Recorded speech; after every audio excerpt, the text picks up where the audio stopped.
ಮಾಡುಲೋ ಗಣಿತದಲ್ಲಿ ಸಂಕಲನ ಮತ್ತು ಗುಣಾಕಾರ ಕ್ರಿಯೆಗಳನ್ನು ಹೇಗೆ ಮಾಡಬೇಕು ಅನ್ನೋದನ್ನು ಇಂದಿನ ತರಗತಿಯಲ್ಲಿ ತಿಳಿತಾ ಹೋಗೋಣ.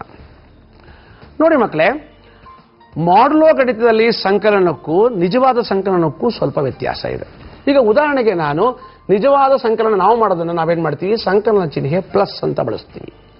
ಮಾಡುಲೋ ಗಣಿತದಲ್ಲಿ ಸಂಕಲನ ಚಿಹ್ನೆಯನ್ನು ನಾವು ಈ ಥರ ಒಂದು ವೃತ್ತ ಹಾಕಿ ಆ ವೃತ್ತದೊಳಗೆ ಪ್ಲಸ್ ಹಾಕ್ತೀವಿ.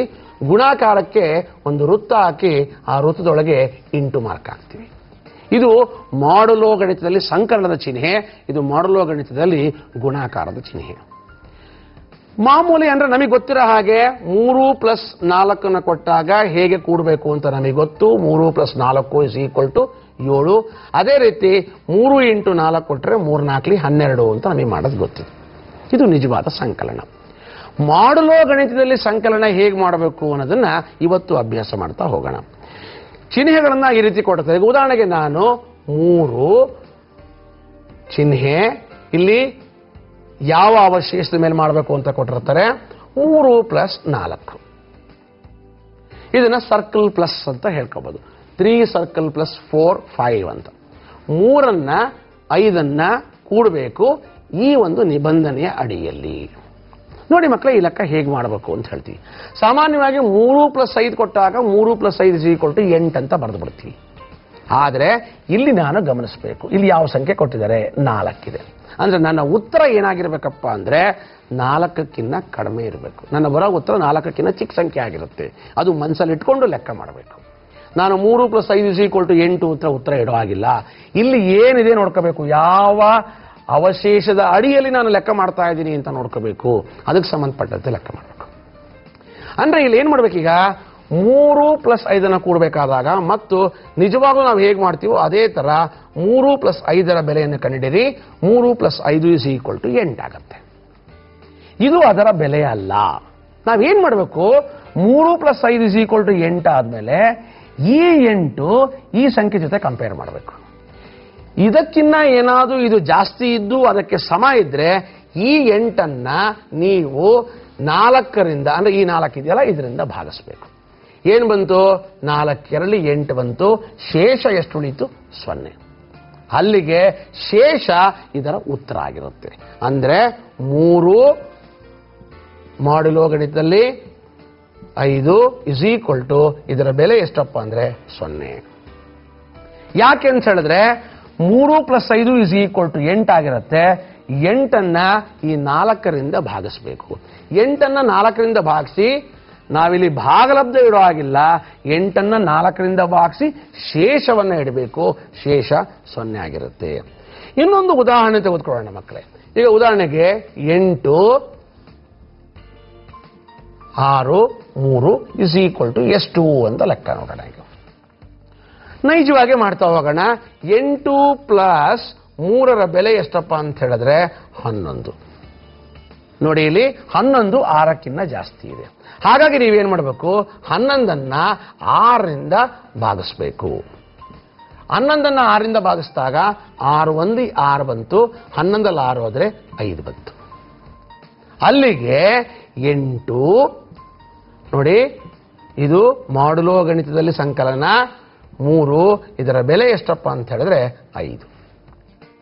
ನಾವು ಯಾವಾಗಲೂ ಲೆಕ್ಕ ಮಾಡಿದಾಗ ನಿಜವಾದ ಕೂಡೋದು ಹೇಗೆ ಅದೇ ತರ ಕೂಡಬೇಕು. ಬರುವ ಉತ್ತರವನ್ನು ನೋಡಬೇಕು.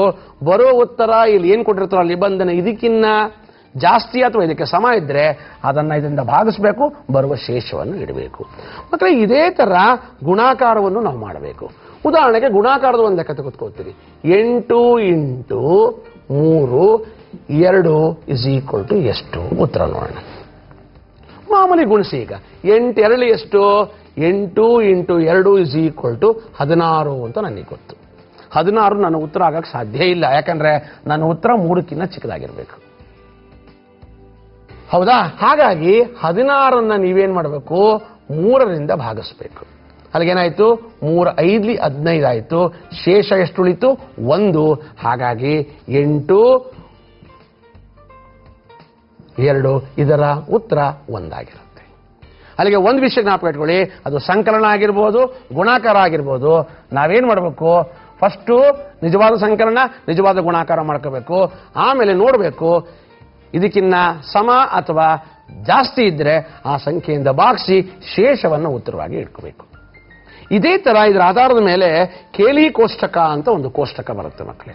ಆ ಕೋಷ್ಟಕವನ್ನು ರಚನೆ ಮಾಡೋದು. ಎಕ್ಸಾಂಪಲ್ ನಿಮಗೆ ಕೇಳ್ತಾರೆ 2 ಮಾರ್ಕ್ಸ್ಗೆ Z4 ಅಂಡರ್ ಅಡಿಷನ್ ಮಾಡುಲೋ 4 ಇದರ ಕೇಲಿ ಕೋಷ್ಟಕವನ್ನು ರಚಿಸಿ ಅಂತ ಕೇಳ್ತಾರೆ. ಇದರ ಕೇಲಿ ಕೋಷ್ಟಕವನ್ನು ಏನು ಮಾಡಬೇಕು ಅಂದ್ರೆ ಫಸ್ಟ್ Z4 ಗಣವನ್ನು ಬರ್ಕೋಬೇಕು. Z4 ಗಣ ಏನಪ್ಪಾ ಬರುತ್ತೆ ಅಂತ ಹೇಳಿದ್ರೆ ನಿಮಗೆ 0 1 2 3 ಬರುತ್ತೆ. Z4 ಅಂದ್ರೆ ಅರ್ಥ ಏನು? ಯಾವುದೇ ಒಂದು ಧನ ಪೂರ್ಣಾಂಕವನ್ನ 4ರಿಂದ ಭಾಗಿಸಿದಾಗ ಉಳಿಯುವ ಶೇಷಗಳ ಗಣ ಇದು. ಯಾವುದಿದು? ಯಾವುದೇ ಒಂದು ಧನ ಪೂರ್ಣಾಂಕವನ್ನ 4ರಿಂದ ಭಾಗಿಸಿದಾಗ ಉಳಿಯುವ ಶೇಷ 0 1 2 3 ಉಳಿಬಹುದು. ಹೌದಾ? ಇದನ್ನ ಬಳಸ್ಕೊಂಡು ನಾನು ಒಂದು ಕೇಲಿ ಕೋಷ್ಟಕವನ್ನ ರಚನೆ ಮಾಡ್ತೀನಿ. ಕೇಲಿ ಕೋಷ್ಟಕ ಹೇಗಪ್ಪ ಅಂತ ಹೇಳಿದ್ರೆ 0 1 2 3 ಈ ಕಡೆನು 0 1 2 3. ಈಗ ಉದಾಹರಣೆಗೆ ಇದು ಯಾವುದರಲ್ಲಿ? ಅಡಿಷನ್ ಮಾಡಲು 4 ಅಲ್ಲಿ ಮಾಡಬೇಕು. 0 + 0 ಅಂದ್ರೆ 0ನೇ ಬರುತ್ತೆ. 0 + 1 1 ಆಗುತ್ತೆ. 0 + 2 2 ಆಗುತ್ತೆ. 0 + 3 3 ಆಗುತ್ತೆ. ನಮಗೆ ಇದರಲ್ಲಿ ಬರೋ ಉತ್ತರ ಇದೆಯಲ್ಲ ಇದಕ್ಕಿನ್ನ ಕಡಿಮೆ ಇರಬೇಕು. ಅದು ಮನಸ್ಸಲ್ಲಿ ಇಟ್ಕೋಬೇಕು. 1 + 0 1 1 + 1 2 1 + 2 3 1 + 3 ಏನಾಯ್ತು? 4 ಆಯ್ತು. 4 ಬಂದ ತಕ್ಷಣ ಇದರಿಂದ ಭಾಗಿಸ್ಬೇಕು. 4ಅನ್ನು 4ರಿಂದ ಭಾಗಿಸಿದಾಗ ಉಳಿಯುವ ಶೇಷ ಎಷ್ಟು? 0 ಬರೀತೀನಿ. 2 + 0 2 ಬರುತ್ತೆ. 2 + 1 3 ಬರುತ್ತೆ. ಇದಕ್ಕಿನ್ನ ಚಿಕ್ಕದಾಗಿರ್ಬೇಕು ಅಂತ ಹೇಳಿದ್ರೆ 4ರಿಂದ ಭಾಗಿಸಿದಾಗ 0 ಉಳಿಯಿತು. ಮತ್ತು 2 + 3 5 ಬರುತ್ತೆ. 5ಅನ್ನು 4ರಿಂದ ಭಾಗಿಸಿದಾಗ ಉಳಿಯುವ ಶೇಷ 1 ಆಗಿರುತ್ತೆ. ನೆಕ್ಸ್ಟ್ 3 + 0 3 ಬರುತ್ತೆ. 3 + 1 4 ಬರುತ್ತೆ. 4ಅನ್ನು ಬರೆಯಾಗಿಲ್ಲ, ಏನ್ ಬರೀಬೇಕು? 0. ಯಾಕಂದ್ರೆ 4ಅನ್ನು 4ರಿಂದ ಭಾಗಿಸಿದಾಗ ಶೇಷ 0 ಉಳಿಯಿತು. 3 + 2 ಏನಾಯಿತು? 5 ಆಯಿತು. 5ಅನ್ನ ನೀವು 4ರಿಂದ ಭಾಗಿಸಿದಾಗ ಉಳಿಯುವ ಶೇಷ ಏನಾಗಿರುತ್ತೆ? 1 ಆಗಿರುತ್ತೆ. 3 + 3 6 ಆಯಿತು. 6ಅನ್ನು 4ರಿಂದ ಭಾಗಿಸಿದಾಗ ಉಳಿಯುವ ಶೇಷ 2 ಆಗಿರುತ್ತೆ. ನೋಡಿ ಮಕ್ಕಳು, ಈ ಟೇಬಲ್ ಪೂರ್ತಿ ಕಂಪೇರ್ ಮಾಡ್ಕೊಳ್ಳಿ. 0 1 2 3 1 2 3 0. ನೆಕ್ಸ್ಟ್ 2 3 0 1 3 0 1 2. ಇದರಲ್ಲಿ ಯಾವುದೇ ಸಂಖ್ಯೆ ನೀವು ನೋಡಿದ್ರು ಸಹಿತ ಈ 4ಕ್ಕಿಂತ ಕಡಿಮೆ ಇರುತ್ತೆ. ಪರೀಕ್ಷಾ ದೃಷ್ಟಿಯಿಂದ ಇದರ ಮೇಲೆ ನಿಮಗೆ ಹೆಚ್ಚು ಕಮ್ಮಿ 2 ಮಾರ್ಕಿನ ಒಂದು ಪ್ರಶ್ನೆ ಬರಬಹುದು, ಅಥವಾ 1 ಮಾರ್ಕಲ್ಲಿ ಯಾವುದಾದ್ರೂ ಒಂದು ಪ್ರಶ್ನೆ ಕೇಳಬಹುದು. ಇದೆಲ್ಲರ ಒಟ್ಟಾರೆ ನಿಮಗೆ ಇದರ ಮೇಲೆ ನಿಮಗೆ 2ರಿಂದ 3 ಮಾರ್ಕಿನ ಪ್ರಶ್ನೆ ಪರೀಕ್ಷೆಯಲ್ಲಿ ಬರಬಹುದು.